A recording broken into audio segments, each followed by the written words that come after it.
And welcome back to the OHIO podcast, everybody. I'm your host, Buckeye Boggs. That guy over there is the wild man, Chris Wilds. And tonight we're talking about Nebraska football, Chris. Nebraska football. It's been a while since Nebraska's been to a bowl game, but hey, hope springs eternal. New coach. It's no Yep. longer frosty over there in Lincoln. Things are looking a little bit bright as Matt Rule comes in, and there's a new sheriff in town, and he's got a new rule book over there for everybody in Lincoln. It sounds like the fan base there is super excited, Chris. Yeah, and I think they should be, Eric. I really am a big fan of Matt Rule, what he did at Baylor. Hmm. You know, granted, he didn't have a great time in the pros, but you know what? That happens with a lot of successful coaches. So, I think that they got a really good coach over there. I don't know that he's going to make a massive turnaround this season, but I'll tell you, I think if they just are patient, ride it out, I think they'll see improvement this year, and within the next few years, they're going to be, a competitive team. If you can win at Temple and Yeah, Baylor, I'm pretty sure you can win it for Nebraska in Nebraska. yeah. Now, competition's harder.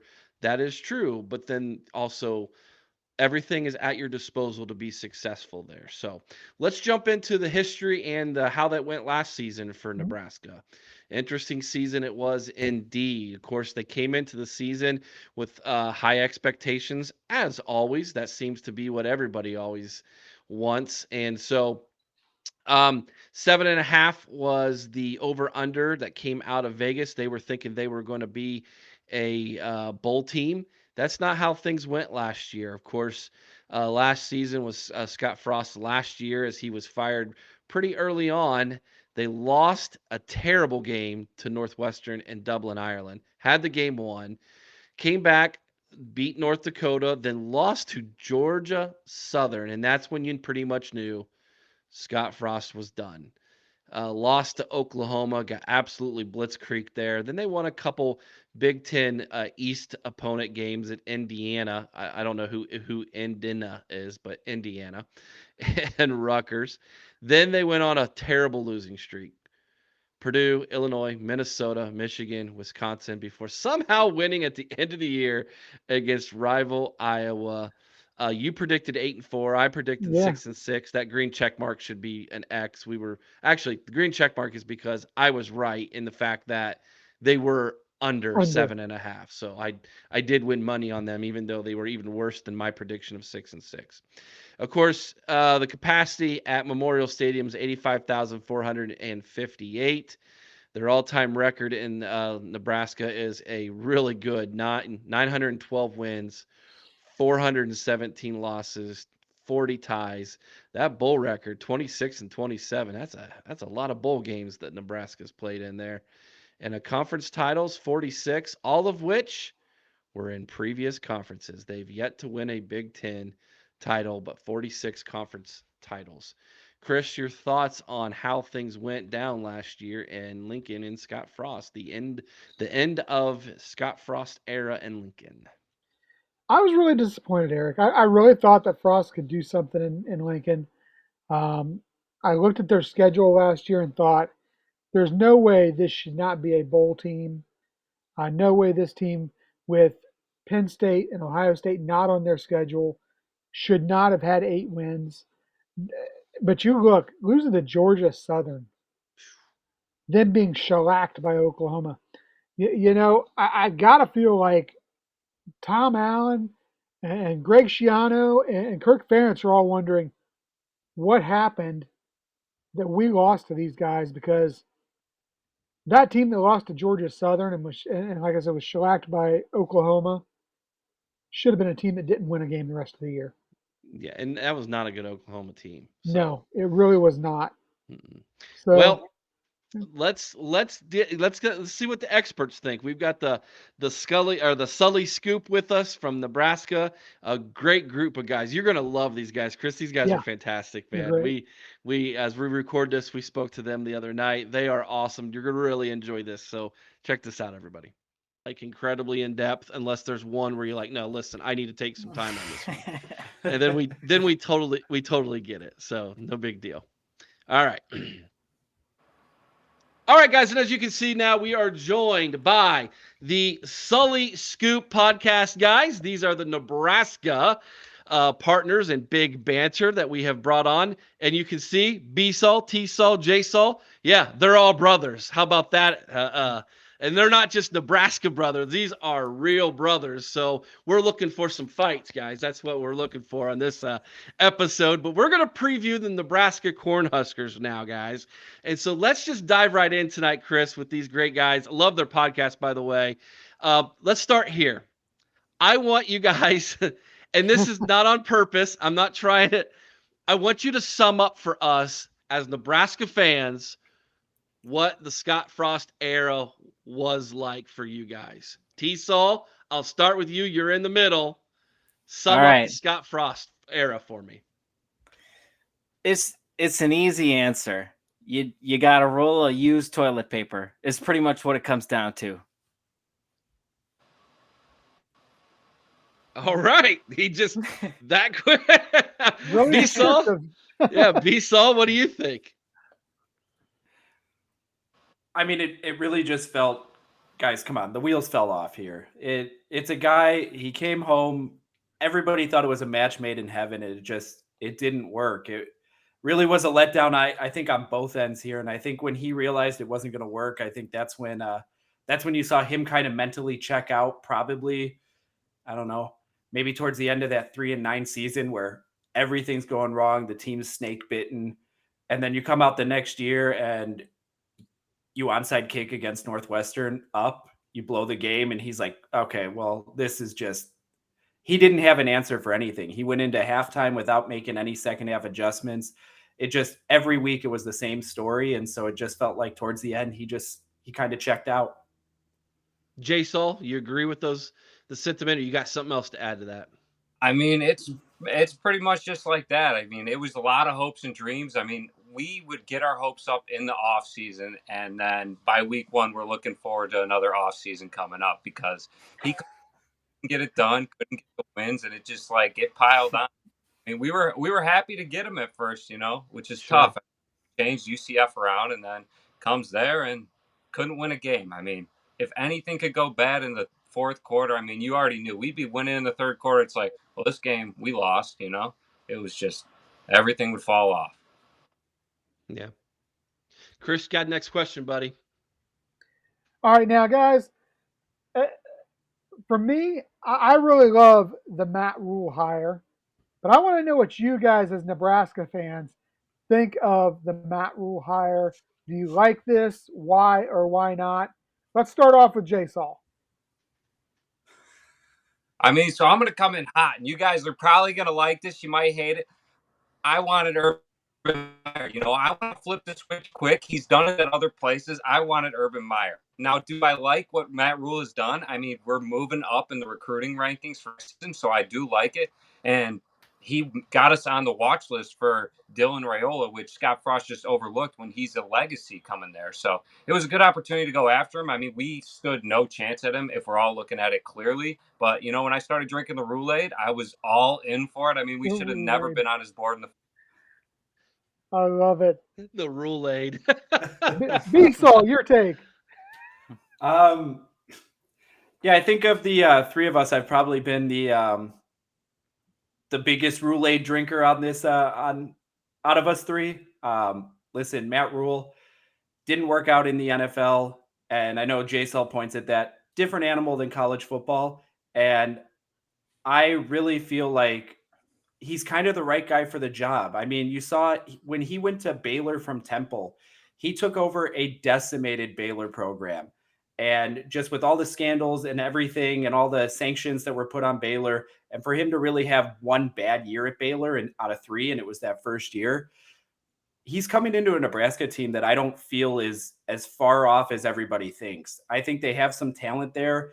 I think they've moved on a lot of the seniors and the guys who have stuck around a little longer than maybe they should have. But I think really that Matt Rule is going to be a guy. He's going to come in. He's going to put some discipline back on that offensive line, and he's going to, put some policies and procedures in place and get these kids putting together some winning drives in the fourth quarter.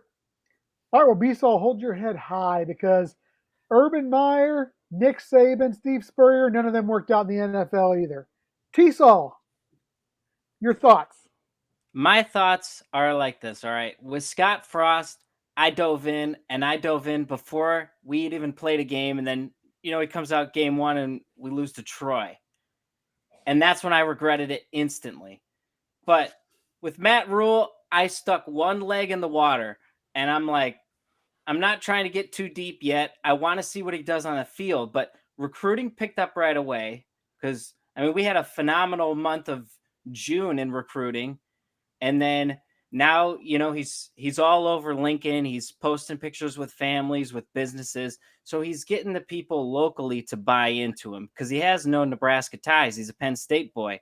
So I like to see that. Now he's a likable guy. Let's get out there and let's win some football games. But it looks good. He had his NFL stint, and honestly, Jay Saul's the biggest one against that. But I like it because he was at all those pro days. He would have been at all the Ohio State pro days, the Alabama, the Georgias, all the top programs. He was at their pro days. He was at the combines. He was seeing all the top talent, and he's saying, things about a lot of players that are bringing in about like the quality of what they have and like Jeff Sims' potential and stuff. And so I want to see what we got with him. And I think we're going to know right away. All right, so we got one drinking the Rule-Aid juice or the Matt Rule juice. Rule juice. Yeah, there we go. We got Rule-Aid. one Rule-Aid. We got one dipping his one leg in, and the other one who's like, I wish we had Urban. So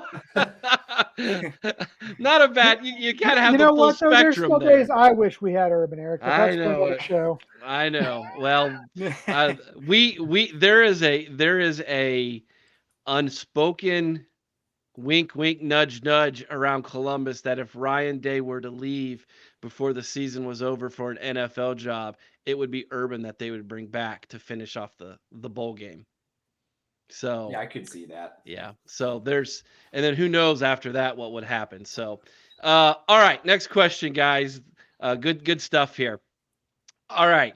What are your realistic expectations for this season? Now, we're not talking down the road. Obviously, there's going to be a buildup if you project properly. But this season, 2023, T-Sol, you're first. What is your expectations as a Nebraska fan, my man? I'm probably the most realistic one out of the three of us. I'm saying I'm going to stick with 7-5. But looking at the schedule, there's no reason at all they don't win at least 8 or 9 games. But I'm sticking with 7-5 because we've been losing to some of those teams.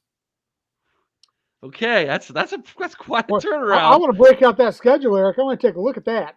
You go do that, right? You go do that. And he said he realistically said 7. Yeah. Okay. All right. B-Soul, what you got? What's your realistic expectations this year? You might want to sit down for this one.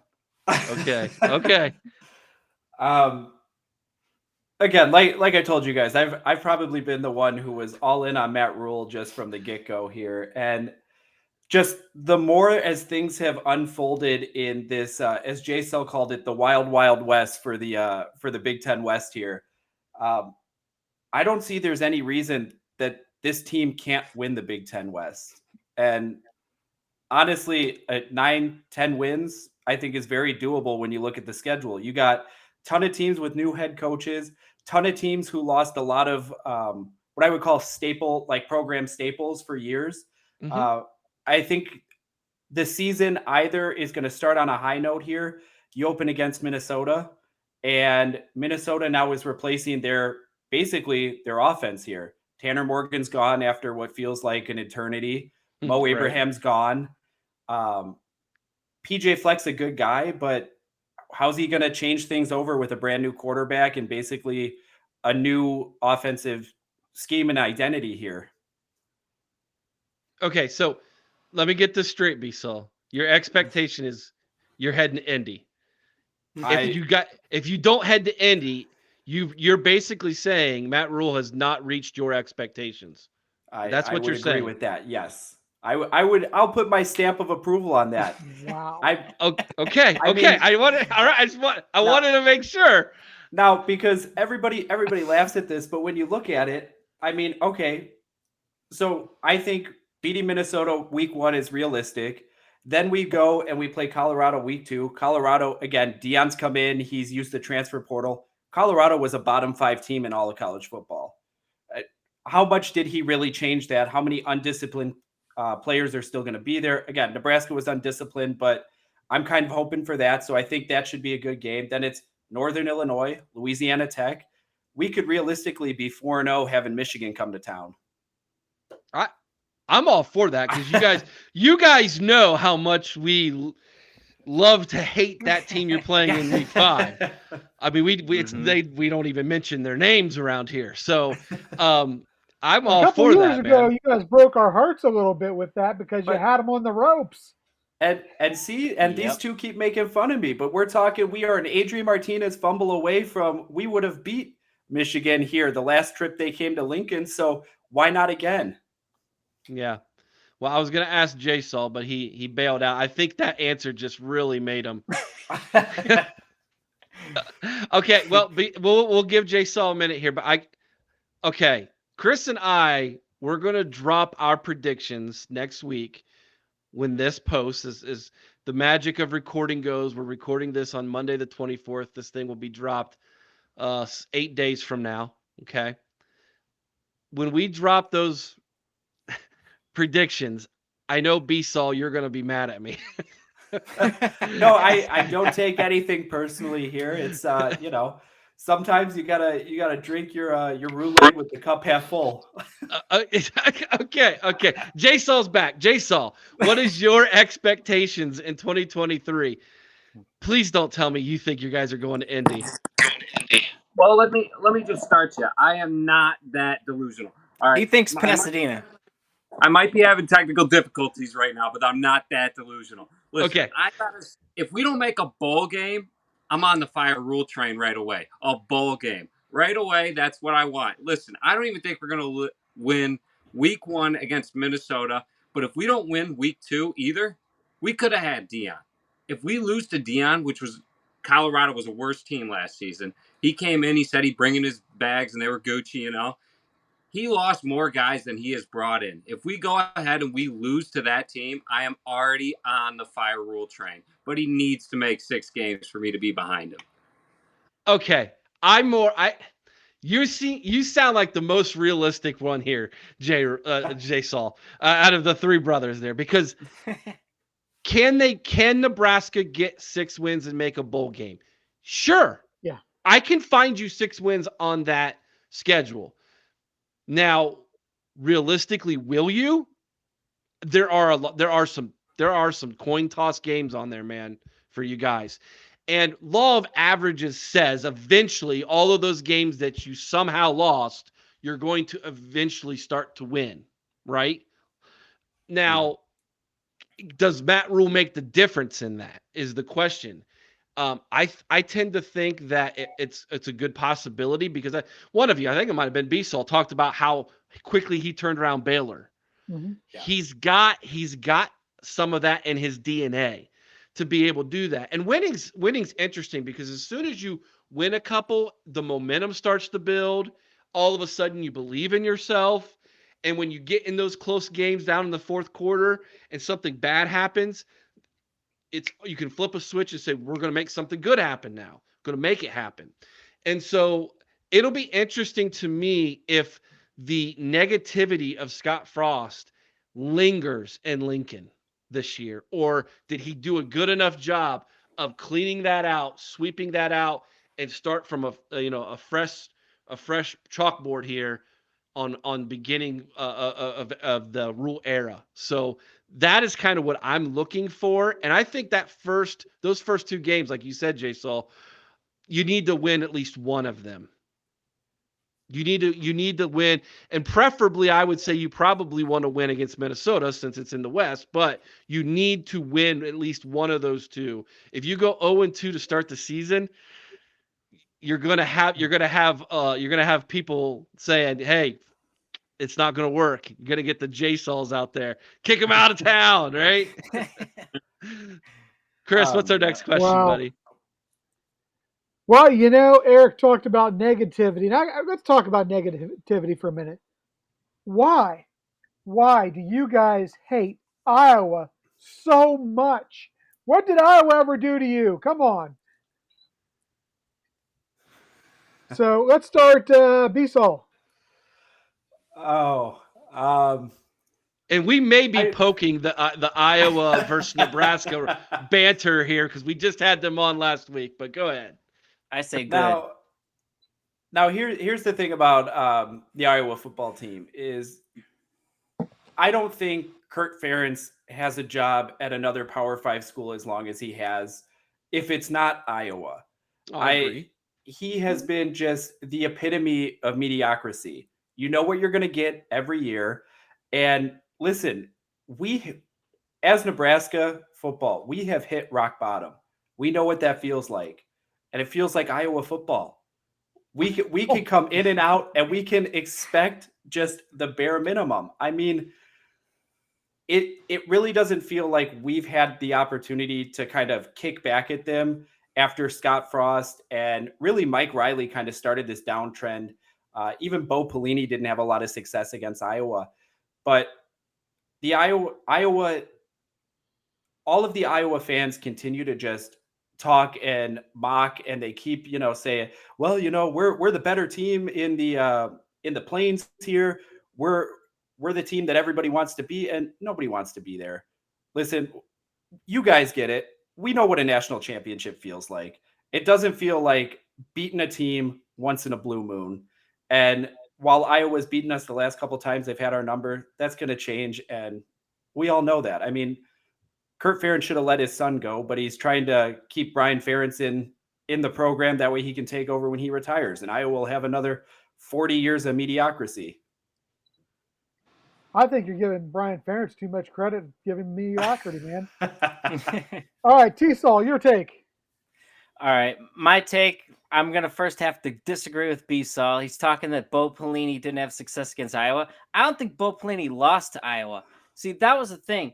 When Nebraska came in to the Big Ten from the Big 12, us as fans, Nebraska as a team, we didn't respect Iowa. We beat them every year. It was like, hey, we know we're going to beat these guys, just like Colorado every day after Thanksgiving. And then all of a sudden, we brought in that sprinkle guy, Mike Riley, and we can't beat Iowa. The guy went 0 for 3 against Iowa. Bring in Scott Frost, his worst younger brother, or whatever you want to call him. Again, can't beat Iowa. And so now it's become this thing where it's like, you just never hear the end of it from the Iowa football fan base, from the media, like, oh, Nebraska struggles against Iowa. So finally last year we beat them again to shut them up. And I suspect we're going to start pummeling them again for the next, 5 to 10 years is what I think. You kept them from Indies. What happened? You guys are why Purdue ended up going because that That's game right. you guys won. And we can definitely respect what you're saying there about a team that gets a little bit of success and then runs their mouths, because we've got a rival who has won 2 times in the last 2 decades, and they're up there having a party right now. Jay Saul, your Yep. take. Yeah, I think it's just more frustrations. I mean, like they were saying, like Tiso was saying, we came in and we were beating them at the beginning, but then we get rid of Bo Pelini. And now we're losing to a team at the end of the year. First of all, we're not even making a bowl game. So this is the one we remember at the end of the year. It's just like a stab in the back. And then they can't even score an offensive touchdown and we can't win the game. That's what's just, I think, carried it on for so long that it's kind of ridiculous how we're losing to this team. And it's not like they're the juggernaut of the West like they think they are. I make a petition. I've started a petition that the Iowa Nebraska game at the end of the year should be called the Children of the Corn. You like? I like it. Okay, thank you. Yeah, the Iowa guys liked it too. Yeah. So I thought, makes sense. Now, all right. Now we got to get some kind of a Children of the Corn trophy going there. Well, it's got to be like a sickle, right? Right? Oh, that would be perfect. A bloody sickle. Ask Yeah. the Iowa fans to make your trophy. Yeah. That's off air. We'll tell you that story. Yeah. Okay. All right, guys. So, do you still like being in the Big Ten, or does nostalgia feel like you'd like to go back to the Big 12? I'll start with you, T-Sol. Well, 2 years ago, I might have had a different story. I might have said, "Get me back to the Big 12 ASAP," because we dominated the Big 12. And we didn't have any of these key rivalries in the Big 10 yet, but they're growing. The Big 10 is growing on us, and ultimately the Big 12 is dead, so you don't want to go back there anyways. But I mean, Iowa, as much as we love to hate them and they love to hate us, it's a great rivalry. It's something to look forward to at the end of every season. If we can figure out how to beat Wisconsin, they can be another one of those people. And Northwestern always seems to play us tough, so I mean, it's there, like Not this year. They won't. No. no. Well, I hope not. If they even have a team to play this year, Yeah. that's Right. it's getting bad. J-Saul, what do you think, man? Go back to Big 12? Yeah, that's what I mean. I'm with T-Saw. I mean, a couple years ago, I would have said yes because the Big 12 they got no defense. We had an offense under Scott Frost that could score. We just you need a defense to play in the Big 10, and you can't really have the high flying offense. There's only one team in the Big 10 that does it successfully, and it's because they have the best athletes.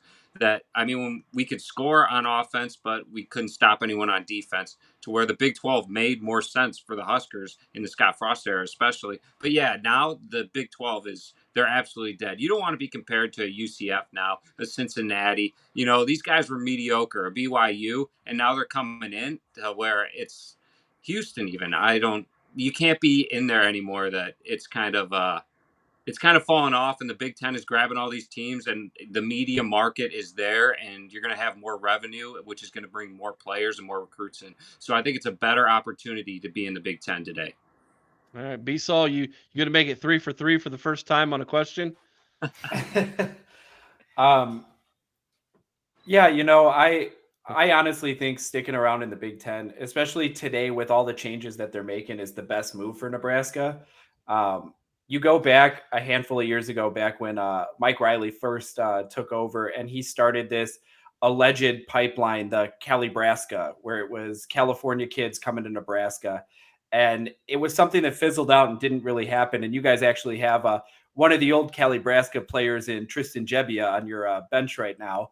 But it's one of those things that with UCLA and USC joining the Big Ten, I think Nebraska having, we've got a chance here to bring some of those kids from California to the Midwest to put on a show for Nebraska again, and their families can watch them now. You're going to be getting broadcasted over in California. You're going to be playing against USC, UCLA, that you'll have the chance to really play in front of your family still while going to a Big Ten school and getting that Big Ten degree. All right, Chris, you got a final question for him? I sure do. So, guys, here it comes. If you had one thing, just one thing you could change about Nebraska football, it would be what, Jason? Not get rid of Bo Pelini. I'll tell you that right now. We learned it the hard way. And, I would take 9 wins today. You got your hopes up at least through the whole, pretty much the entire season that you're going to do something, even though you never won a conference championship, never went on to win a New Year's Six. It was, special to have hope and joy at the end of the season, not cheering and waiting for the off season to come after like week 1 or 2. It's been rough. I mean, Mike Riley only had one successful year to do that when he started 7-0, but before that it's been Bo Pelini. Otherwise the season's been over, and you're not even looking to a Saturday in the fall. All right, T-Saul, your take on that one. I think I would have linked up with another program while joining the Big Ten, because you see Texas do it with Oklahoma jumping to the SEC. You see UCLA and USC doing it to the Big Ten. Rutgers and Maryland even did it. I think Nebraska would have benefited more had they linked up with Missouri, because Missouri wanted in, or say Colorado, and joined the Big Ten. I think they would have got pummeled a lot less, because instead it was the Big Ten wanted to schedule everyone against Nebraska since they were the new guy in town. And because of that, I think they got beat down too much. That's an interesting take. Yeah. That's a very interesting take. Good one, T-Saul. Okay, B-Saul, final thoughts. T-Cell probably had the best answer here because all I was going to say was the one thing I'd change is I want a coach who's going to make halftime adjustments. Man, Scott Frost really left your heart broken, man. Like there's a giant hole there for you, brother. I'm telling you Goodness guys, sakes. you go in at halftime and it's like, man, we're playing competitive, and you come back out and you run the same thing. You didn't even change. They're making adjustments. Come on. So Wow. if Matt Rule doesn't work out, you guys gonna pick up the phone and give Tommy Frazier a call? Maybe. We'll be desperate, so. See, I think I don't know that Tommy's the guy who's going to get the call. I could see if they want to go back in history or do that route. I mean, Turner Gill's coaching, or he was coaching. I don't think he still is right now. He might be at the high school level. But I think there's enough guys who are starting to get into coaching that used to be, legacy players that might be able to bring in some of these legacy recruits now. I mean, all these kids are grown up now, and why not bring them back? Well, I'll tell you, it's worked out pretty decent for Ohio State bringing back some of those former players. So that's what it looks like. Maybe it'll work out for you. It certainly has. It certainly has. All right. I don't know who wants to answer this, but where can everybody find the Sully Scoop podcasts? One of you jump in and tell everybody where they can find you. Don't all jump at once. Yeah, so you guys can find us on Apple Podcast, Spotify. Podbean is the app that we use typically, but it'll upload it to all of them. And then we're on Twitter, Instagram, Facebook, and we're getting set on YouTube, so we're going to be there soon. And yeah, you can catch us on there.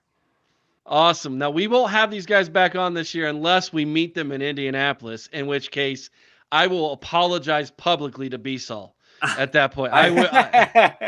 Should I pencil that in for the Monday after Thanksgiving? Woo, man! Yeah, I tell you what. How bad would it be if they made it and we didn't, and that stinking team up north did again? And I would be sitting here watching those two and be like, I feel like crap. Eric, you like to make a wager from time to time. Maybe you and B-Sol should work something out here. We got to play each other first. I mean, that's got to do it on the records. Come on. No, you fancy yourself a bit of a gambler, right? Yeah. Well, my track record the last couple of seasons is not going so hot. So mine either. So and I just made a bet with the Notre Dame guys that we had on the show. So yeah. Anyways, this was a lot of fun, guys. Check out their podcast. They're one of my favorites on Big Banter. Now it makes sense that I know that they're actual three brothers, why they're able to just sit there and banter back and forth with one another like they do with no ramifications. I love it. It's a lot of fun. I've learned more listening to the last 3 or 4 episodes that they've put out about Nebraska football than I ever knew before. It's because T-Sol likes to take it back. All the way back. That's right. He likes to go way back there and remind his brothers of how good they used to be, and how they got to where they're at. But I've enjoyed it a lot, guys. Keep up the good work. Looking forward to seeing that podcast grow, and hopefully down the road, who knows? Maybe when we do get to Indy, we'll have you guys back on to do a preview. Have a good season, guys. Good luck. You too. Thanks. Yep. Thank you. Good luck. All right, thank you guys so much for from the Sully Scoop. Chris, those guys are awesome, man. They are great. Yeah. We've brothers. We've been very lucky with Big Banner, Eric, since we've jumped on with them. Just the caliber of guys, the character of the guys that are doing these podcasts for the rival teams are just tremendous. It's going to be a great time collaborating with these guys. Yeah, it's too bad we don't play them this year. Yes. In all honesty, that would be a lot of fun to have them on. So, well, it'll be a guaranteed win. So, let's talk roster, shall we? Let's get into projected starters for Nebraska this season. What does Matt Rule have to work with here, everybody? Let's start with the offense first. We've got a transfer junior quarterback, Jeff Sims, who's the projected starter at quarterback. Running back, Gabe Irvin Jr. is a redshirt sophomore. Offensive line, a good mixture here. Nordine Noeli maybe, a senior. You got a redshirt junior transfer, Ben Scott. Turner Cochran, the junior, is back. Bryce Benhart, redshirt junior offensive lineman, and Teddy Projaska or Prochaska. We are uncultured swine. That's just who Easy we for are. you to say. Yeah, redshirt sophomore finishes out the projected starters on the offensive line. Over at tight end, another great name, Nate Borkacher. Forfeiture. Borkacher, redshirt sophomore, and Janarin Bonner, redshirt freshman, are the two tight ends. Wide receiver, Marcus Washington, senior's back. He's a senior, excuse me. Billy Kemp, the fourth, redshirt senior transfer. And Xavier Betts, a redshirt sophomore, is the other wide receiver projected starter. Of course, they lost Trey Palmer to the NFL draft. Chris, your thoughts on Nebraska's offense heading into the 2023 season? Yeah, I don't know how much confidence I have in Jeff Sims. Um, I know that Nebraska fans are really banking a lot on this guy, and if he has a decent year, I think they'll be a pretty good team. I think Gabe Irvin's going to be a pretty good running back. Um, but of course, it all comes down to what they've got on the line, and I think they do have some good veteran leadership on the line that should help them a little bit. But I don't see this as a powerful offense. I don't either. There's really no one there No, that I can highlight, circle to say, there's your superstar. yeah, I just don't see it. This is going to have to be talent that Matt Rule develops, which hmm is why and you heard it in my voice when we were interviewing the Sully Scoop guys. Tamper those expectations, boys.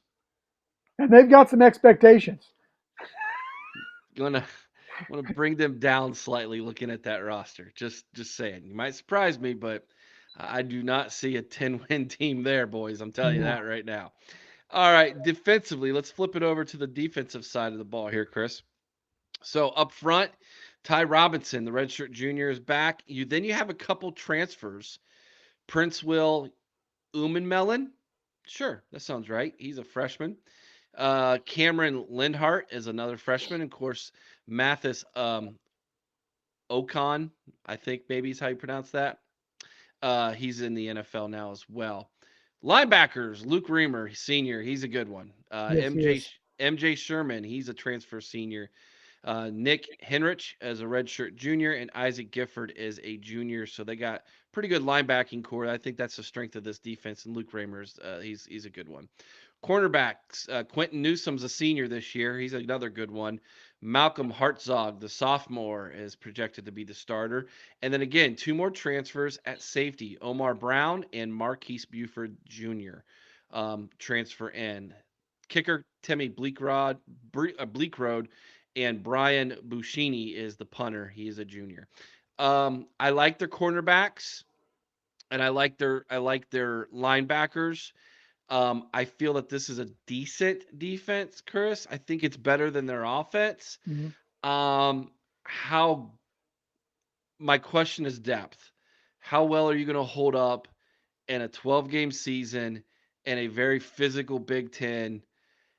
This defense is, got some has me a little bit worried Well, there. and I honestly think that the linebackers and corners are going to have a lot harder way to go because I just don't see them generating a lot of pressure up front with the front four. I don't see, and that, of course, as we know, will lead to problems if your safeties are having struggles back there as well. So, yeah, this is a team that defensively could be very good or very bad. Um, like you said, I think it's stronger in the offense.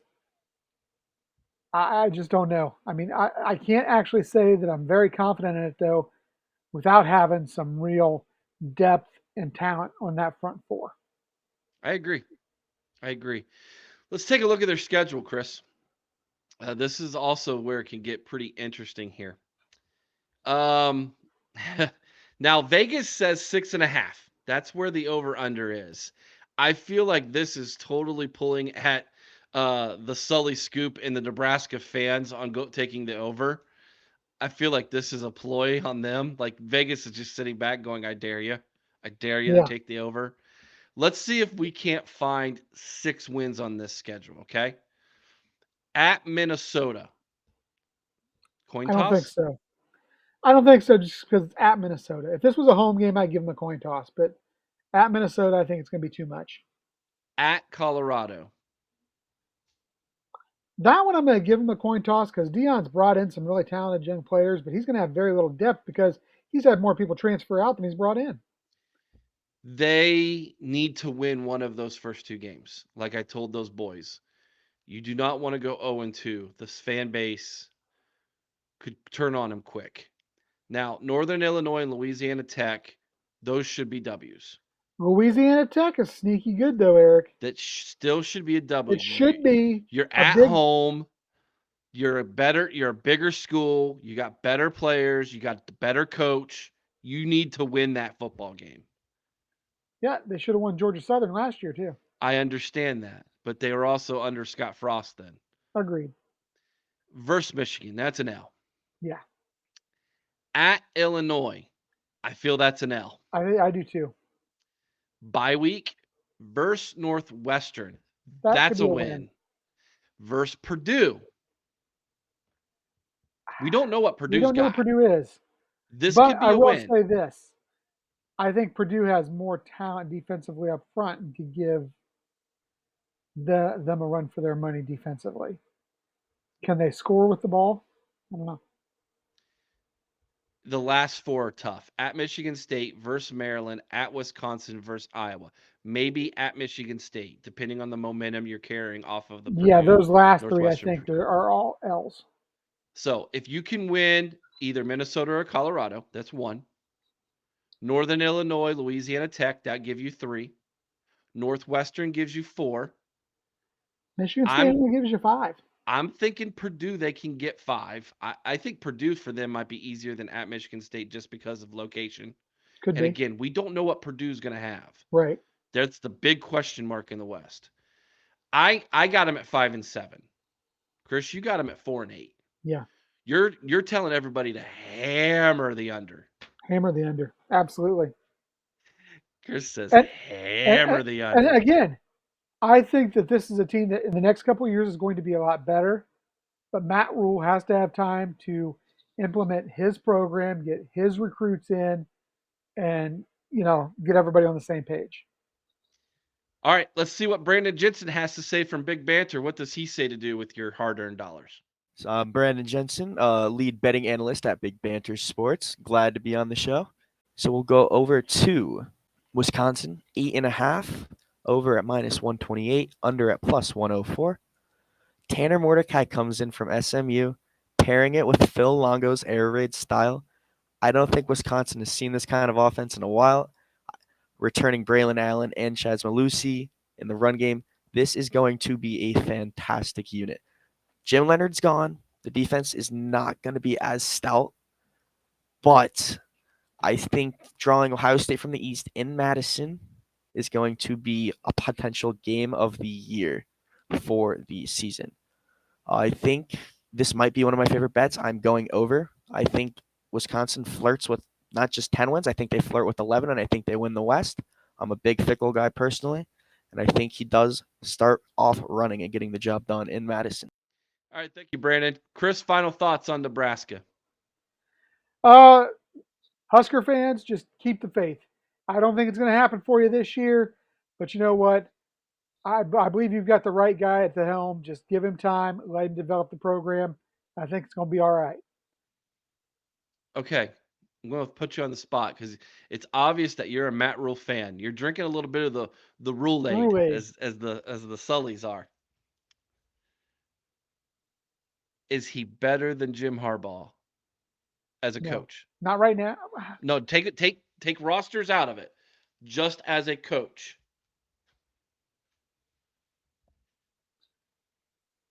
You know what? Honestly, you got to remember Harbaugh's been to a Super Bowl. Okay, Harbaugh all has, right. Say no. That's fine. but this is the thing. after seeing what nice, Matt Rule Jimmy. has done, Okay. turning around programs at Mm-hmm. Baylor and at Temple, like you said, if you can win at Temple and Baylor, you're a pretty doggone good coach. Is he better than Ryan Day? No, Is he better than James Franklin? I I don't think so. Okay. Not yet. Because I would say Nebraska, Day Harbaugh and Franklin are still the cream of the crop in the Big Ten. He could Nebra- slide. Well, it's hard to say with Fickle now if he can even slide into fourth. Nebraska views themselves on the same level as Ohio State, Michigan, and Penn State when it comes to fan bases and revenue and football, being a football powerhouse. They consider themselves a blue blood. They've In the won '80s nat- and in the '80s and they've '90s, won they very much were. they've won national championships. It's just been so long since they've done that. If I just feel like Nebraska is still a sleeping giant. I Who feel like they can could be. Yeah, who can wake them up? Was Matt Rule that guy? I think he can. Okay. All right.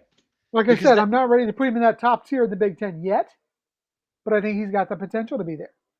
okay, that's fair. I mean, you're pretty much being like the state of Missouri. Show me. Yeah, Show exactly. me. Show me what you can do. I'm telling you and I'm telling the Nebraska fan base, I think you have the right coach. Mhm. Don't panic if he doesn't get him turned around in Give year him at number least 3 1. years to get himself established and get his program in place. If he gets, I'm telling you straight up, if he gets 6 wins out of this team, that is big time. I gave him Yes. 5. I gave Nebraska 5 wins simply based on I think who he is as a head coach. Yeah, because And I he's not Ryan Day or even Jim Harbaugh or Luke Fickell who have walked into programs that at least have talent there. right. Right. Uh, Here's my statement. Sully's I love you guys. Don't get mad at me. You have an 8-win coach coaching a 3-win roster. Correct. Can he get him to 6? That's kind of the mental math I'm doing in my head right now. And if Is he I'm a Husker fan, I'm doing cartwheels if we make a bowl game. You know. right? I am as well. Like, share, subscribe. You're a Nebraska fan. Tell us why we're right or we're wrong. We want to hear from you. Comment in the comment section below. Ring the bell. That way you can get notified every time we drop another episode. And we are working our way through the Big Ten. We're halfway done. 7 more to go. So go back, listen to the other 6 we've done, and we've got 7 more coming your way. Chris, till next time. OH. I O. Go Bucks.